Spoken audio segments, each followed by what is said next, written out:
Before patch 6.0, I talked about how the Mole Shard can boost spell mastery and as a result boost spell effectiveness like the Mole and Troll Guts, giving the spells more damage or healing. Now that the Ogre Butchers have access to Lore of Death and Lore of Heavens, that means there are new options, new combos for the Mole Shard. Now let's do some quick tests in this video. Let's start with the Lore of Death. The Fate of Bjuna lasts 18 seconds while the Mole Shard lasts 22, so the Mole Shard theoretically should cover the entirety of the Fate of Bjuna spell. Now let's cast the spell of Fate of Bjuna, and then once we activate the spell, we can immediately activate Mole Shard, making sure the spell mastery buff is active throughout the whole spell duration, maximizing damage boost. It's time and let the spell drain begin. You can see that the Chaos Knights of Slaanesh is taking 200 to 400 damage per second. HP rapidly declining, already down to half health in a matter of seconds without anything touching them. The Butcher of Death is constantly running, so he's not doing any damage in melee, and the Chaos Knights already down to 2800 HP.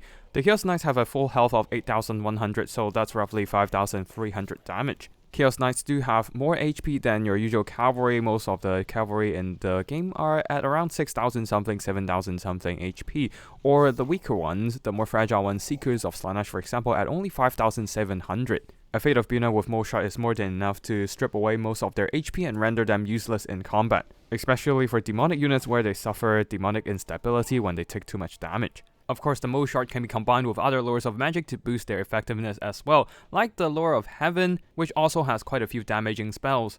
For the sake of science, let's compare the impact of a Mole Shard boosted Chain Lightning versus a non-boosted Chain Lightning. On the left we have the Mole Shard boosted Chain Lightning, and on the right we have the non-boosted version. Of course, we know that the Mole Shard boosted Chain Lightning will always do more damage, but what kind of difference does it make in battle? We shall see. You can see that the Mole Shard boosted one is definitely doing more damage, nuking those Chaos Warriors, and because of the extra damage, the warriors here are on the verge of routing, actually straight up routing from that one Chain Lightning, while the other ones are still holding on. Sometimes all it takes is one chain route to decide a whole battle, so in the right situation, this Mole Shard plus damage spell combo would definitely be very useful. You can also use the Mole Shard to boost the Comet of Kazandora, and if the Comet scores a direct hit, it can knock off over 2000 HP from your target.